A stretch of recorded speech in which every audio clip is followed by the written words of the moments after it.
Bienvenue dans Success Story, c'est une nouvelle série que l'on vous propose après Autocassette, après Mobility TV. Success Story, ce sont des femmes, ce sont des hommes qui s'inscrivent dans l'ère du temps. Et pour ce qui nous concerne, nous, dans le monde automobile, ce sont des gens qui ont marqué les esprits par leur côté innovateur, leur combativité, leur caractère, leur opiniâtreté parfois, et qui du coup ont mis une pierre à l'édifice. Et il y a bien sûr les constructeurs automobiles, Ettore Bugatti, Enzo Ferrari, Henry Ford, Charles Stewart Rolls et Henry Royce, pour ne citer que ceux-là, Elon Musk, plus près de nous évidemment. Il y a les pilotes de course, mais il y a aussi tous ces leaders qui sont dans le pourtour du monde automobile. Et là aussi, il y a des success stories. Halbachs, vous avez sans doute, au moins une fois dans votre vie, vu ou entendu cette enseigne. Dans la rue, dans un journal, peut-être en photo sur une voiture de compétition. Halbachs, c'est le leader de la carrosserie indépendante en France. Tout commence il y a plus de 40 ans, sur la Côte d'Azur, à Cagnes-sur-Mer, près de Nice. Et Halbachs, c'est un homme, un seul, c'est Max Aluni. Bonjour Max Aluni. Bonjour. Merci d'être avec nous. Merci d'ouvrir le bal de Success Story.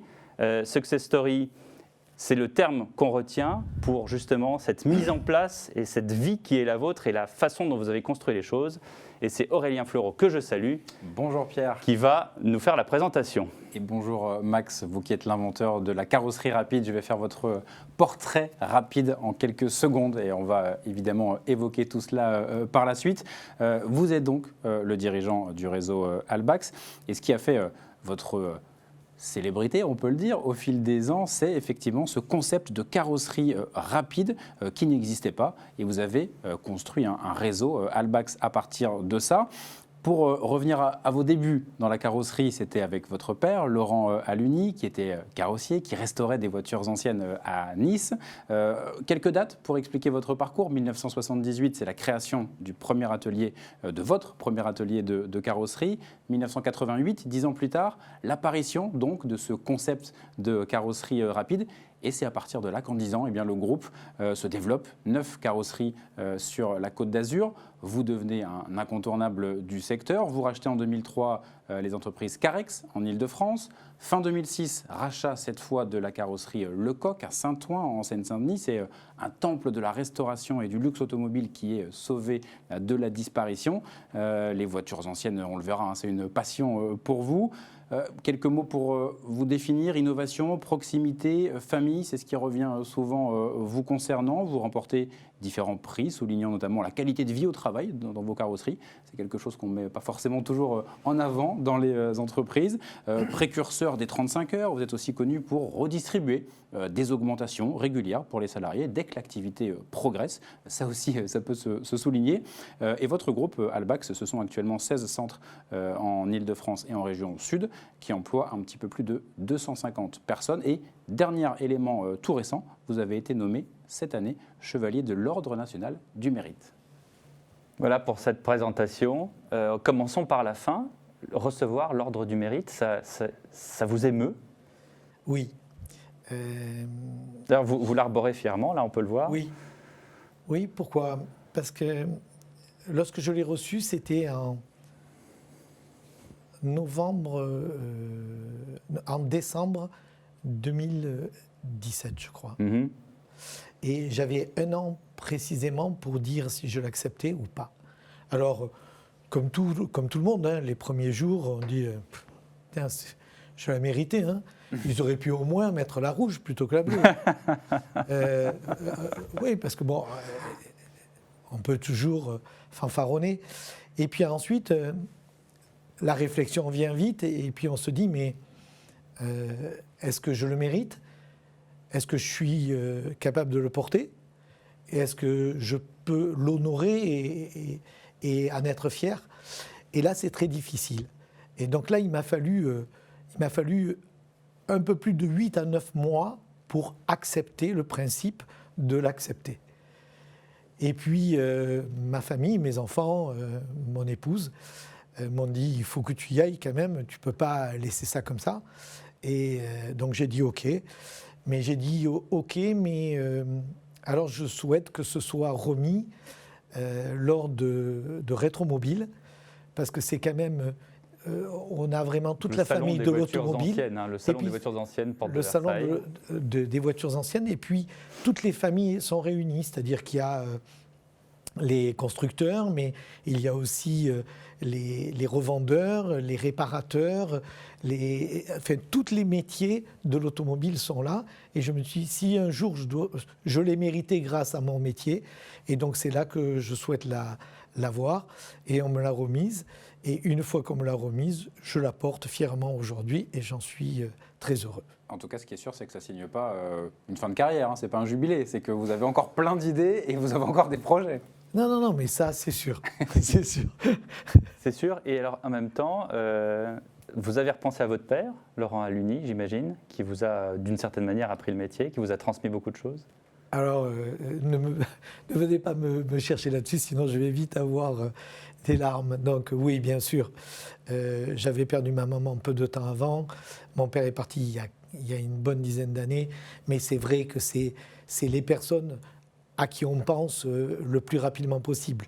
Voilà. Dès que j'ai reçu cet insigne, je me disais, mais j'espère qu'il me voit, quoi. Ouais, et vous le partagez un peu avec lui. J'espère qu'ils puissent être fiers de ce que j'ai réussi grâce à ce métier. Parce que tout cela, c'est une aventure familiale. Vos fils également continuent.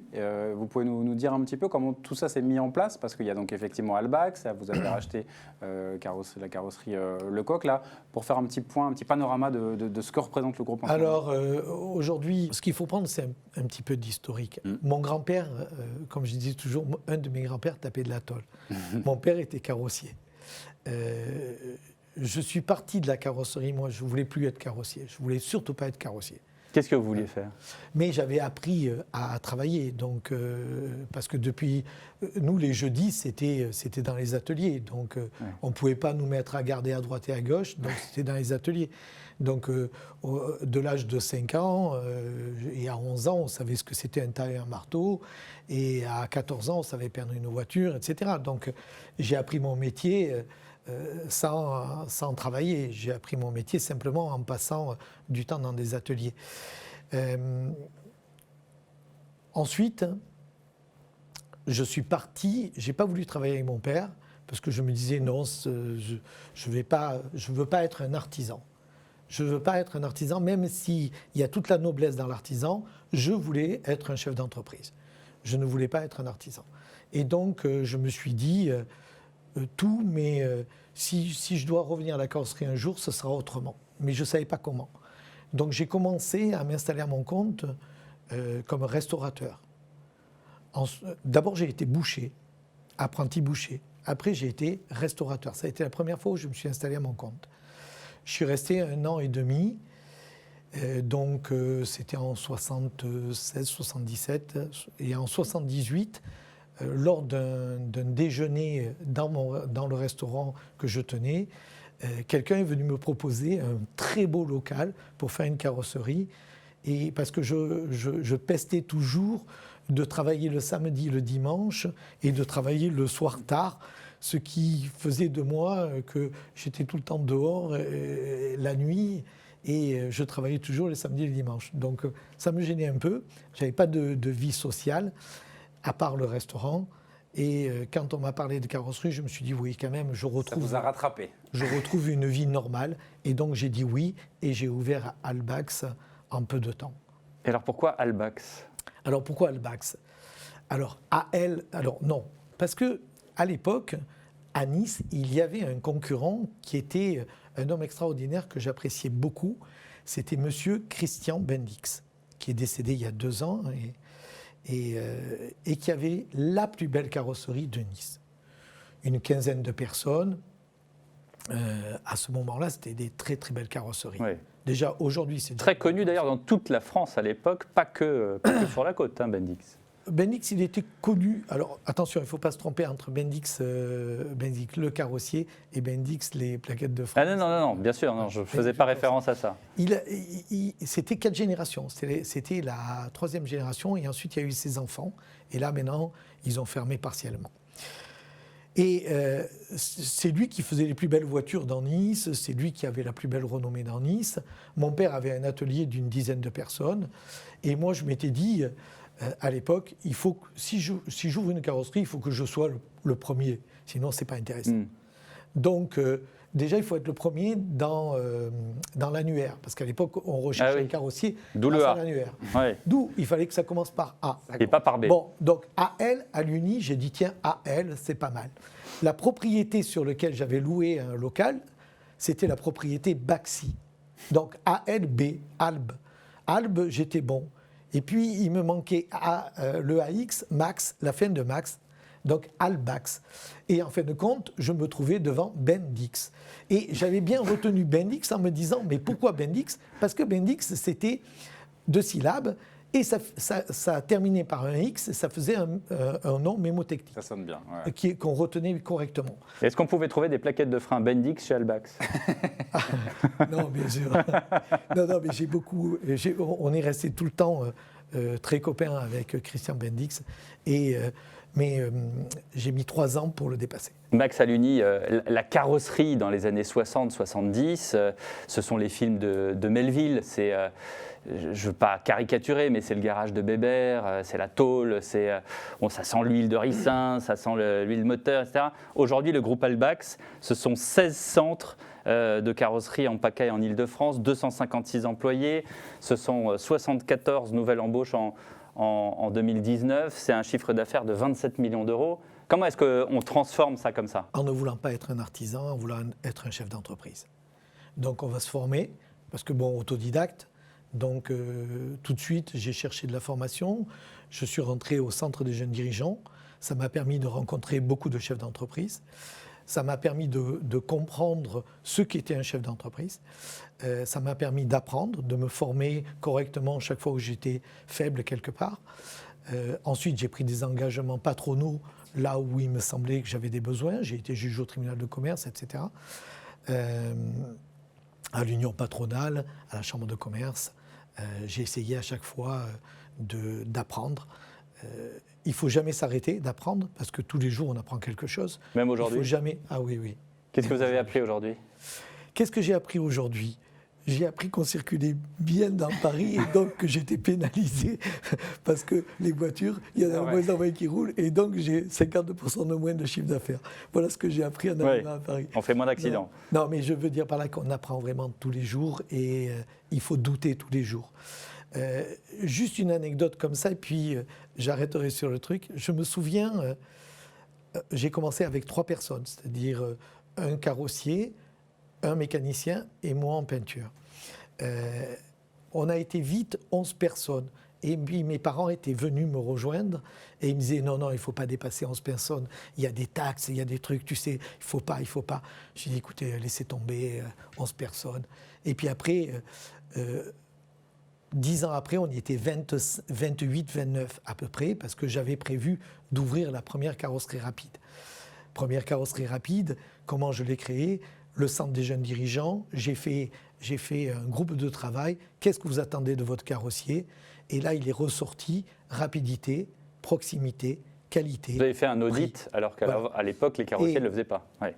Et tous mes collègues, chefs d'entreprise, me disaient et il faut que ce soit propre, et il faut qu'il y ait une réception, et il faut que les ateliers soient insonorisés, et il ne faut pas qu'il y ait des épaves devant, et il faut que ce soit blanc et pas noir et orange, etc., etc. Ce qui a fait très très vite, m'a permis de construire un concept de carrosserie rapide. Mais on en parlera peut-être après. Je reviens, 10 personnes, 11 personnes, on passe. 28, 30 personnes, on passe. Et puis après, j'arrive à 100 personnes. Et là, on me dit, bon, il faut que tu t'arrêtes de travailler. Alors j'ai dit, non, je ne peux pas m'arrêter. Et là, vous avez quel âge quand on vous dit ça? Je devais avoir aux alentours de 35 ans. Ah oui, il faut s'arrêter de travailler. Et on m'a dit, non, mais il faut s'arrêter de travailler. Il faut s'arrêter de rentrer dans un atelier et tirer des coups de marteau ou perdre des voitures. Il faut rester derrière un bureau. Voilà, il faut rester derrière un bureau. Mais je leur dis, mais moi, je n'ai pas de bureau. Je n'ai jamais eu de bureau. On y est 100 personnes, mais je n'ai jamais eu de bureau. Donc, chaque fois que je recevais quelqu'un, c'était debout. Donc, ils me disent, bon, on va te faire... mon épouse de l'époque, elle me dit, on va te faire un beau bureau, etc. Donc, je choisis un super bureau, nickel. Mais il fallait monter à un étage. parce qu'on n'avait pas sur la surface. Donc on montait un étage et j'étais un peu en mezzanine et j'avais un super bureau pour recevoir. Tous les matins, j'arrivais, je disais bonjour à tout le monde. Je montais mes escaliers, j'allais m'asseoir et j'avais souhaité un bureau qui était une vitre et à l'époque, j'étais contre les ordinateurs et donc j'avais simplement une feuille blanche et un crayon. Et je disais toujours, je veux une calculatrice solaire, vous savez, celle qui valent 12 €, parce que moi, je n'ai pas besoin de plus pour calculer. Et chaque matin, je me retrouvais devant cette feuille blanche et je me disais, mais tu ne sers plus à rien, tu ne sais pas gagner de l'argent, va donner des coups de marteau, redescends en bas, va partager. Et comme ça m'a duré à peu près 3 mois. Jusqu'au moment où je me suis dit, il faut que tu saches travailler avec un morceau de papier blanc et un crayon et une petite calculatrice. Et j'ai commencé à devenir un vrai chef d'entreprise à partir de là. La carrosserie rapide, justement, en quelques mots, qu'est-ce que ça a apporté? Qu'est-ce qui a fait la différence très vite en proposant cette offre rapidité, proximité? Voilà. Pourquoi ça a marché si rapidement? C'est simple. À l'époque, 80% du temps chez un réparateur était passé sur du gros sinistre. Du moins, on privilégiait le gros sinistre. On avait 17 heures par automobile. Aujourd'hui, on se retrouve avec 10, 11 heures par automobile réparée. Et choisir les petites réparations, c'était perdre du temps pour les anciens. Et quand moi j'ai fait le calcul dans ma tête, je me suis dit on va créer une carrosserie qui va ne recevoir que les 24-48 heures. C'est-à-dire ce que l'on peut faire en un jour ou en 2 jours. Et comme ces voitures-là, quand elles arrivaient dans un atelier normal, elles étaient toujours servies en dernier. Parce qu'en fin de compte, quand le gars il avait passé 17 heures en moyenne sur une voiture, il avait investi des pièces, il fallait qu'il la peigne cette voiture et puis qu'il la livre. Et donc la petite bosse que vous aviez amenée le jour, elle passait peut-être 3 ou 4 jours après, c'était pas la priorité. Alors que moi j'ai donné la priorité aux 24-48 aux petites bosses. Ouais.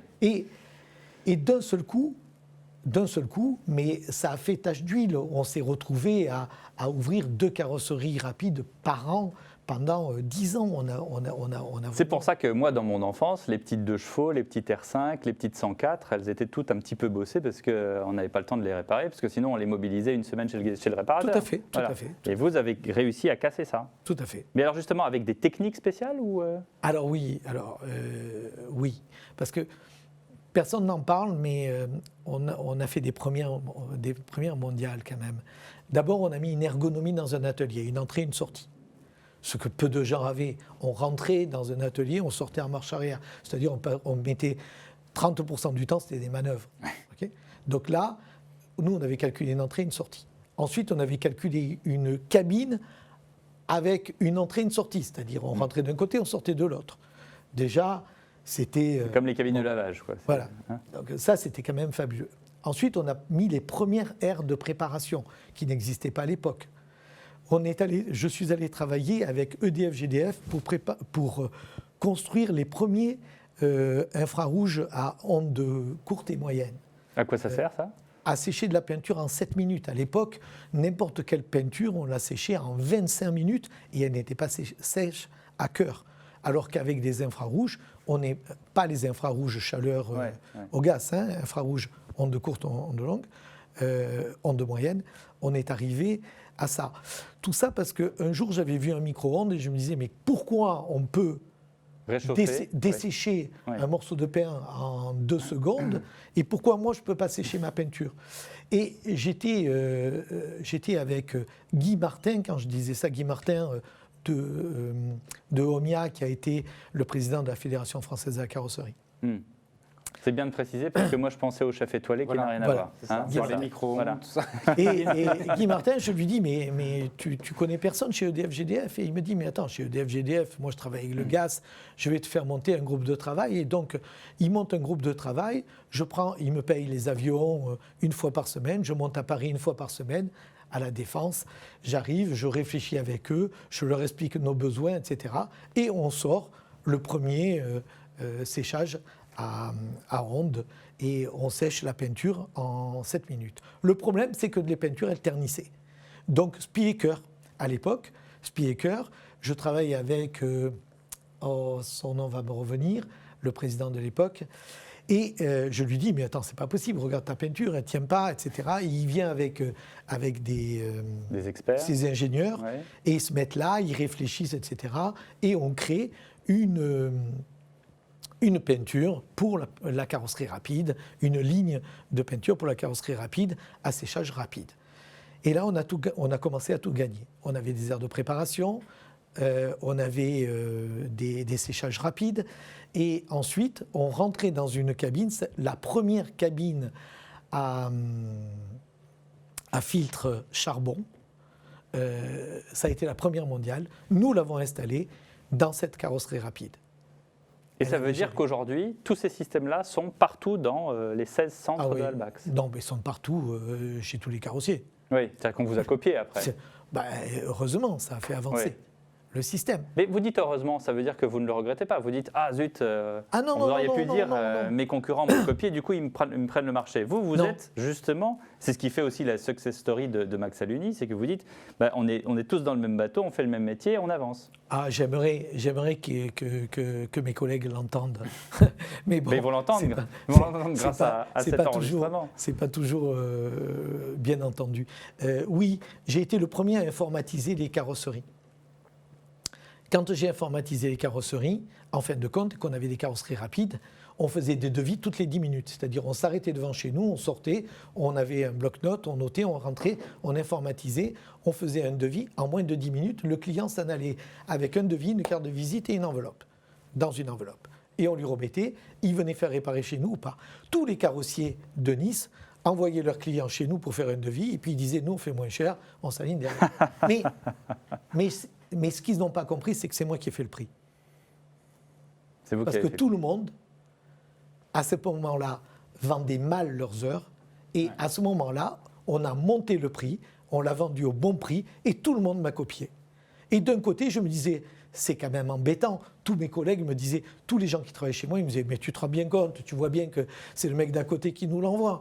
Et moi, je leur disais, mais laisse, c'est bon. Ça fait changer les habitudes et les gens feront payer leur carrosserie au juste prix. Eh bien, ça a tout changé. Alors, au moment où vous installez ces nouvelles techniques, cette nouvelle façon de travailler, ça va du simple au double, votre chiffre d'affaires, ou c'est progressif? Alors, pendant 10 ans, on a augmenté notre chiffre d'affaires de 20% par an. Pendant 10 ans de suite. Donc, la première année, c'est peu, mais la deuxième année, ça commence à aller vite. Et puis après, ça va très très vite. À quel moment vous vous êtes rendu compte, je suis dans une spirale où là, je suis en train de cartonner? Très vite. Quand j'ai ouvert les carrosseries rapides, au bout de 2 ans, quand j'ai commencé à voir les petits Chinois qui arrivaient en bus, en avion, qui avaient organisé leur visite de la carrosserie rapide pour venir voir comment on faisait, les Allemands qui venaient, les Italiens qui venaient, les Français qui venaient, etc. Là, j'ai compris que j'avais fait quelque chose dans ce métier. Curiosité, succès très rapide. Et ça fait partie un petit peu de la saga aussi, d'innover à chaque fois, de proposer, mais encore maintenant. Alors, c'est fou, mais en France, les gens ne l'ont pas ressenti comme ça. Mais par exemple, je partais en Angleterre, les syndicats anglais m'invitaient, donc j'allais prendre la parole en Angleterre, j'allais prendre la parole en Italie, dans les syndicats carrossiers italiens. En France, j'avais une certaine écoute aussi. Donc, oui, on s'aperçoit que là, on a fait bouger les choses, les lignes. Le temps nous manque, Max Aluni, malheureusement, mais à l'heure du 4.0, de la 5G, c'est quoi l'innovation de demain chez Halbach? Déjà, l'innovation de hier, c'est le Snapcare. Pardon? Le Snapcare, Halbach Snapcare. C'est une innovation de 2020 déjà? Oui, de 2020. On a dématérialisé, en fin de compte, la carrosserie, et vous pouvez, avec 4 photos, avoir tout de suite un devis et derrière une réparation en une journée, ou voire moins d'une journée. Ça, c'est la dernière innovation qu'on a mis au point pour pallier au désordre du Covid qui a quand même bousculé beaucoup nos ateliers et qui nous fait perdre beaucoup d'argent, mais en espérant en sortir vivant. Voilà. Il reste dans cette logique de rapidité, proximité. J'envoie quelques photos très vite, je sais combien ça va me coûter. Exactement. C'est quelque chose qui n'existait pas. Et surtout, on travaille sur Sur la bobologie, c'est-à-dire la bobologie, c'est 15% du volume de la carrosserie qui est jamais réparé. Il y a 3% qui sont réparés et le reste n'est jamais réparé. Parce qu'en fin de compte, les gens ne savent pas combien ça coûte, ne savent pas combien de temps on immobilise une voiture et ne savent pas où demander éventuellement. Donc, en fin de compte, on a répondu à ces 3 questions-là et on a accéléré le système. Je disais que vous aviez 256 employés. Il y a chez vous sans cesse des jeunes en formation. Ça, c'est important. Aussi pour le côté transmission. Ah mais ça, c'est obligatoire. C'est l'ADN, comme on dit. L'ADN, chez nous, c'est un maître, un jeune. Mais ça, c'est depuis toujours. Mais comment est-ce qu'aujourd'hui, à je parle sous le contrôle d'Aurélien, une époque où il y a du car bashing, où la voiture est plus possédée, elle est louée, où on parle de voitures en partage, comment est-ce qu'on arrive à dire aux jeunes, vous allez faire de la carrosserie automobile? C'est quand même assez lunaire, non? Mais c'est un très beau métier, surtout des gens comme nous. Alors, quelle est la différence? Parce qu'il y a une grosse différence entre les méthodes que moi j'ai employées et les méthodes que mes collègues ont employées dans l'automobile, dans la carrosserie. Pendant des années, les syndicats ont dit c'est un métier qui est foutu, il faut le diversifier. Et moi, pendant des années, je disais c'est un métier qui est super, il faut le spécialiser. C'est-à-dire que chaque fois qu'ils se sont diversifiés, qu'ils ont fait un peu de pneus, un peu de révision, un peu de pare-brise, un peu de ci, un peu de là, moi, je me suis spécialisé. Je me suis spécialisé sur le rétro en rachetant Lecoq. On s'est spécialisé sur les carrosseries aluminium en étant agréé par les constructeurs. On est quand même agréé aujourd'hui, on est quand même agréé par 8 ou 9 marques d'exception. J'en nommerai juste quelques-unes, c'est Ferrari, Porsche, Jaguar, Range Rover, Tesla, Bentley, et j'en oublie encore quelques-unes.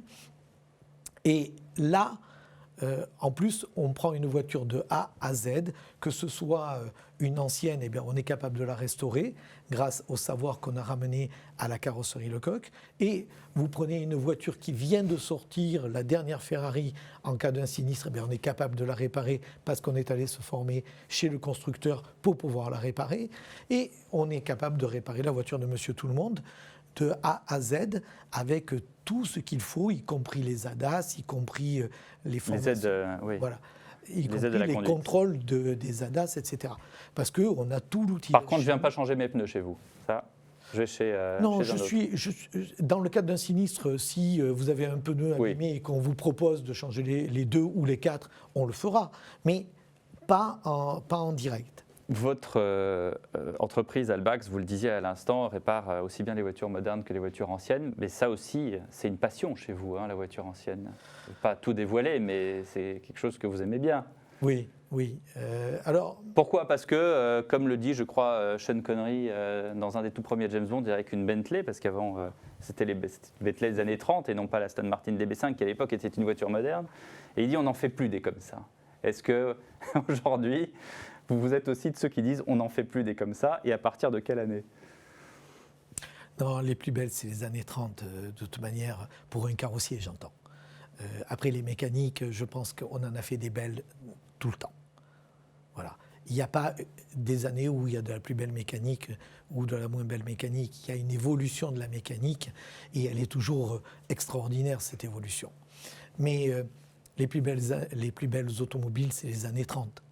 C'est la liberté de l'automobile, c'est le moment plaisir de l'automobile et c'est le moment où tout le monde se lâche à faire des designs et des carrosseries. Et on dessine des carrosseries comme des robes de couturier. Exactement. Hein, et donc, voilà. on a des choses extraordinaires. Donc, c'est là où ça me touche. Alors, qui m'a fait vraiment passer un cap là-dessus, c'est André Lecoq, bien sûr. Quand j'ai racheté sa boutique, sa carrosserie, qu'il avait vendue au demeurant depuis quelques années et qui était en difficulté puisqu'elle était en liquidation au tribunal, quand je l'ai racheté, j'ai eu la chance de le rencontrer et donc de partager avec lui les 4 dernières années de sa vie, puisque tous les matins on buvait le café ensemble et tous les matins on passait un quart d'heure, 20 minutes ensemble. Tous les matins, et puis après on pouvait aller dîner le soir, etc. Mais tous les matins. Et il m'a appris à regarder les voitures différemment. Et à les réparer. Et à les réparer. Et il m'a donné une culture de l'automobile de l'ancienne que je n'avais pas. même si je Bugatti connaissais- Royale, aujourd'hui, on peut venir chez vous la réparer s'il y a un petit, il y a une petite bosse. La 7e Bugatti Royale, la SDR, a été réalisée entièrement chez Lecoq. C'est ce qui vous Donc- est arrivé en arrivant Vous m'avez vu Vous êtes garé, c'est ça Vous m'avez Un vu petit peu Oui. trop près dans J'ai du mal avec la direction non assistée. C'est Bon, bien d'avoir la écoutez, bonne adresse. voilà Albax, voilà cette première success story. Il y en a d'autres. Merci d'avoir ouvert le bal avec nous, Max Aluni. Un petit dernier mot pour vos enfants qui sont avec vous dans le même bateau. Qu'est-ce que vous leur dites? Vous leur dites faut innover, faut faire ceci, faut faire cela, faut encore booster la boîte? Alors c'est très très dur pour eux. Je dois être quelqu'un qui prend un peu trop de place. Pourtant j'essaye de leur laisser vraiment beaucoup de place. C'est un peu dur pour eux, mais parce que la tâche est importante. Et puis parce que ces dernières années, on vit quand même des moments qu'on n'a jamais connus.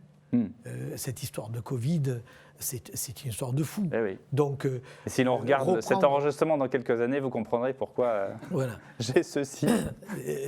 C'est très difficile de demander à des jeunes qui ont 35 ans et 38 ans de reprendre des boutiques quand on est dans un malaise aussi fort, ou même nous, avec l'expérience, on est en difficulté. Parce qu'on est en difficulté financière constamment. Là, je ne sais même pas comment on en sortira. Donc, c'est difficile. C'est très, très difficile pour eux. C'est des gros bosseurs. C'est des gens qui ont très bien appris leur métier et qui sont de très bons techniciens. Donc, ils s'en sortiront. Vous leur souhaitez bon courage, quoi. Oui, mais ils y arriveront. Ils y arriveront parce que Ils ont parce pris plein de qu'ils café sont- avec vous chaque matin. Voilà. Du coup, ils seront bien formés. Et puis j'essaye de leur laisser la place. Je dis j'essaye parce que de temps en temps j'en prends un peu trop. C'est ça aussi le problème des success stories. Merci beaucoup Aurélien Merci Pierre. et merci Max Aluni. Merci à vous. Merci à Merci vous. à tous de nous avoir suivis dans ce premier success story.